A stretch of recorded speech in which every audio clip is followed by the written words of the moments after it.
పుట్టినరోజు, పెళ్లి రోజు, నిశ్చితార్థం, సారీ ఫంక్షన్స్, రిసెప్షన్ ఏదైనా సరే అన్ని శుభకార్యాలకు సంప్రదించండి Aishwarya convention. Welcome to Suman TV Warangal. పులి మీద పుట్టల ఒకవైపు హెచ్ఎంపీవీ వైరస్ వస్తున్న పరిస్థితులలో ఆరోగ్యశ్రీ నెట్వర్క్ హాస్పిటల్ 10వ తేదీ నుంచి పూర్తి స్థాయిలో నిరవధికంగా తమ సమస్య పరిష్కారం కోసం వేలాది కోట్ల రూపాయల బకాయిల విడుదల కోసం బంద్ చేస్తానని అల్టిమేటం జారీ చేసింది. నిజానికి మరి ఇటువంటి పరిస్థితుల్లో అల్టిమేట్ జారీ చేయడానికి ఎలాంటి పరిస్థితులు వారికి సంభవించాయి? తర్వాత నిజంగానే 10వ తేదీ నుంచి రాష్ట్ర వ్యాప్తంగా ఆరోగ్యశ్రీ నెట్వర్క్ హాస్పిటల్ బంద్ కానున్నాయా? దీనికి సంబంధించి network hospital state president doctor Vaddiraju Rakesh గారు మనతో ఉన్నారు. వారిని అడిగి తెలుసుకుందాం. రాకేష్ గారు నమస్కారం. నమస్కారం సార్. ఏంటి పరిస్థితి? 10th నుంచి నిజంగా స్టేట్ వ్యాప్తంగా ఆరోగ్యశ్రీ నెట్వర్క్ హాస్పిటల్ బంద్ కానున్నాయా? ప్రస్తుత పరిస్థితి ఎట్లా ఉంది సార్ అంటే, మాకు ఆరోగ్యశ్రీ హాస్పిటల్స్ అనారోగ్యంతో పాలవుతున్నాయి.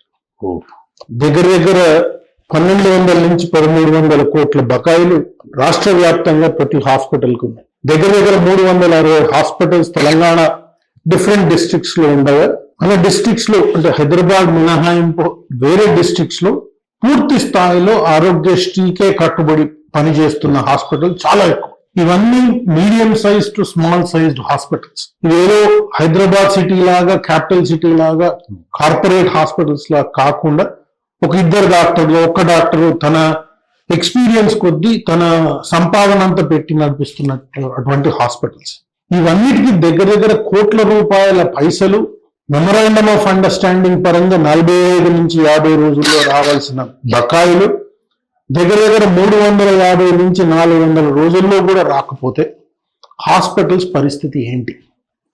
15% బీపీఎల్ పాపులేషన్, 15 నుంచి 20% బీపీఎల్ పాపులేషన్ అనేది 85% పెరిగి ప్రతి రోగాన్ని ఆరోగ్యశ్రీలో కలుపుతూ ప్రతి ఒక్కరికి ఆరోగ్యశ్రీ అంటూ ఆరోగ్యశ్రీ ప్యాకేజ్ రేట్ పెంచినామంటూ ఇటు ఆరోగ్యశ్రీ హాస్పిటల్స్ కు 11 నెలల నుంచి బకాయిలు చెల్లించకపోవడం చాలా దురదృష్టకరం. ఈ డెసిషన్ కు రావడానికి కూడా మా నెట్వర్క్ హాస్పిటల్స్ మీటింగ్ లో కూడా చాలా మంది చాలా సార్లు అరే పేషెంట్స్ ఎట్లా అన్న బాధతో ఇది వస్తాయి అవి వస్తాయి అని దాదాపుగా కలవవలసిన వాళ్ళందరినీ కలిసినాక తీసుకున్న నిర్ణయం ఇది. ఇవన్నీ కలిసారు. దాదాపుగా హెల్త్ మినిస్టర్ గారిని కలిసాము, CEO Aarogyasri health care trust మా దీనికి బాస్ అయింది, తనను కలిసాము. సో డిఫరెంట్ మీటింగ్స్ అవుతున్నాయి. బట్ అల్టిమేట్ నెట్ రిజల్ట్ ఏమవుతుంది అంటే, వేడి పెనం మీద నీళ్లు వేసినట్టు మేము అడిగినప్పుడల్లా ఒక 5% పైసలు ఇవ్వడం, ఆ పైసలు అసలు ఎటు వచ్చినాయి ఎటు పోయినాయి కూడా అర్థం కావటం లేదు. అంటే ఈ పైసలు ఏవైతున్నాయో దీనికి మేము ఆల్రెడీ సర్వీస్ ఇచ్చిన పైసలు, ఇదేదో మాకు అడ్వాన్స్ ఇచ్చే పైసలు కాదు, ఆల్రెడీ పెట్టుబడి ఉన్న పైసలు.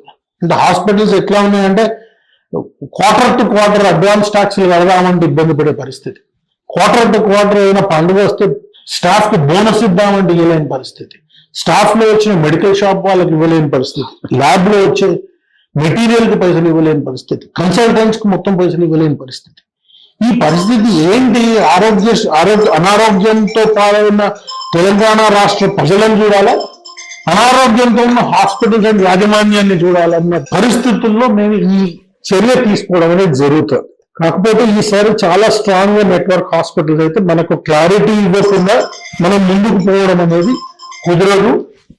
దీని ముందు అన్ని all clarities, EHS JHS patients ఉన్నారు. దగ్గర హాస్పిటల్స్ కు 2 ఏళ్ల నుంచి మనం ఇవ్వటం లేదు. Employee health journalist health scheme patient కు క్యాష్లెస్ ఫెసిలిటీ అని రీఇంబర్స్మెంట్ ఫెసిలిటీ ఎందుకు, పేషెంట్ రీఇంబర్స్మెంట్ పోకుండా క్యాష్లెస్ ఫెసిలిటీకి వచ్చి దానికి మనం 2 ఏళ్ల నుంచి పైసలు కట్టకపోతే, ఈహెచ్ఎస్ పేషెంట్ ఆరోగ్యశ్రీ పేషెంట్ తో పోలుస్తూ అదే మేరకు ప్యాకేజెస్ ఇస్తూ అది కూడా 2 ఏళ్ల నుంచి ఇవ్వకపోతే హాస్పిటల్స్ పరిస్థితి ఏంటి అన్నది పెద్ద సమస్యగా మారుతుంది. మాకు డైరెక్ట్ మేము అడిగిన మీకిన facilities, if you feel you have that facilities, get it done. You want our help, you will support, but the payment should be prompt. అంటే లాస్ట్ టైం ముందున్న ఆరోగ్య మంత్రి గారికి కూడా ఈ విన్నపం చేశాం. అప్పుడు కూడా సార్ మీకిన ఫెసిలిటీస్ ఉన్నాయి, మీకిన మెడికల్ కాలేజెస్ ఉన్నాయి, మీకిన ఇవి ఉన్నాయి, మీరు చేసుకోగలమంటే that's very fine.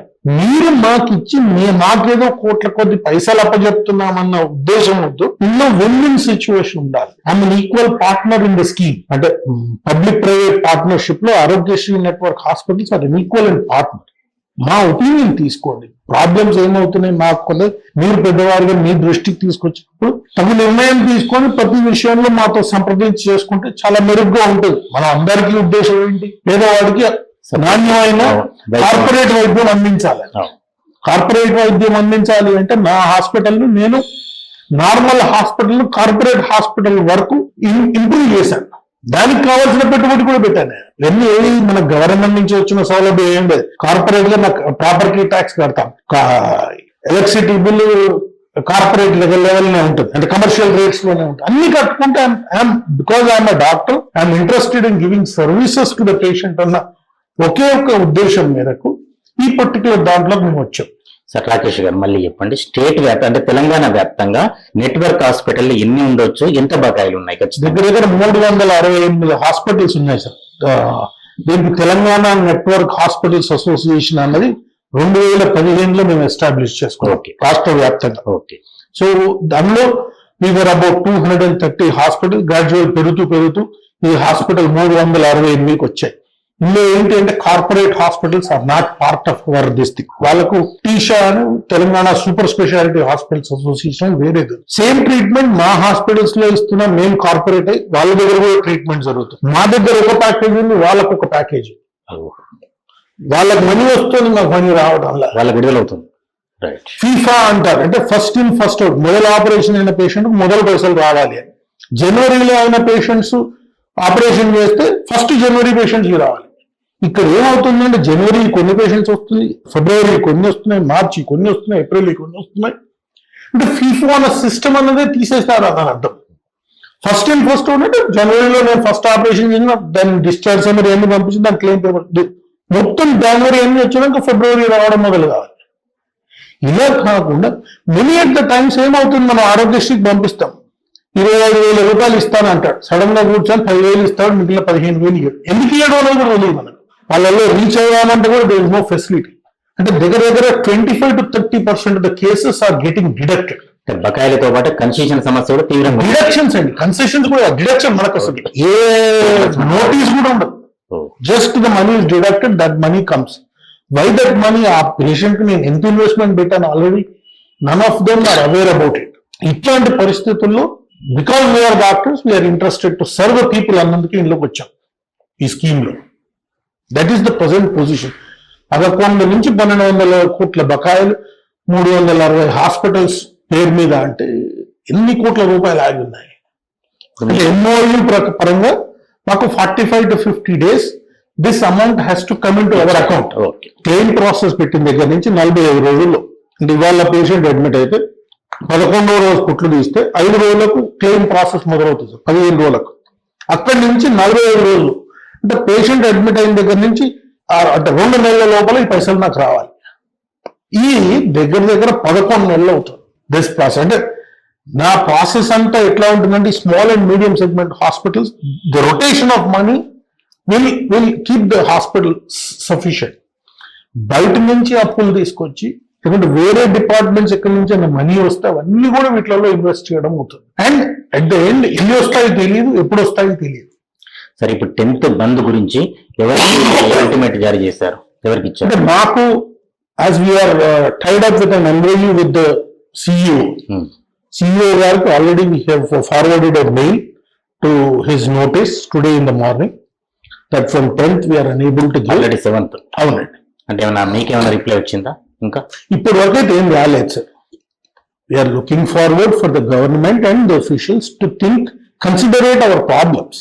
This is not a problem which I am asking as a state president since last 1 month.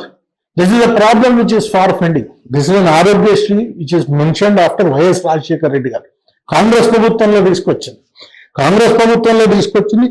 వేరే పార్టీ గవర్నమెంట్ ఏమన్నా నెగ్లెక్ట్ చేసిందా అన్నట్టుగా మళ్ళీ కాంగ్రెస్ ప్రభుత్వం ఉంది. అయినా మా పైసలు రాకపోవడం అనేది దురదృష్టకరం సార్.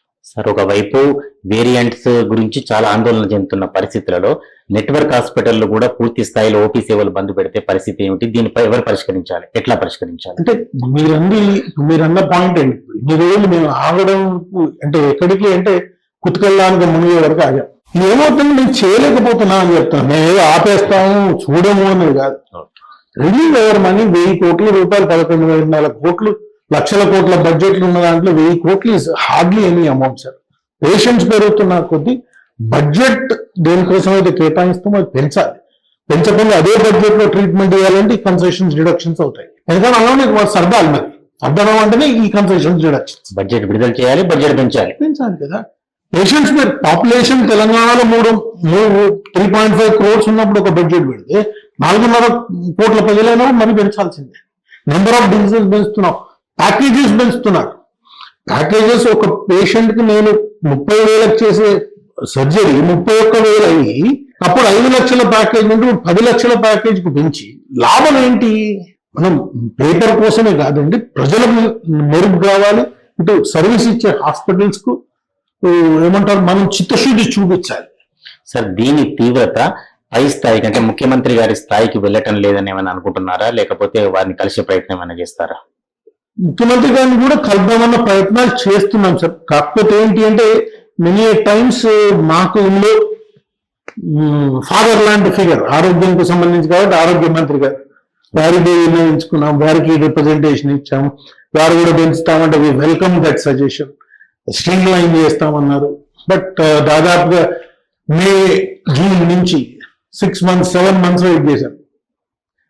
అంటే it is beyond our small and medium segment hospitals are in problem.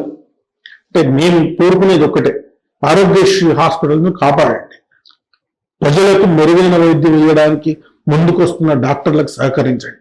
Hospitals మేమేమి లేదు ప్రాఫిటబిలిటీ కోసం చేసే పెద్ద సర్వీస్ కాదు సార్. ఇందులో hardly for each of the patient 5 to 10% margin మీద వర్కౌట్ అవుతుంది. If that is delayed for a long time, lot of our finances are getting stuck.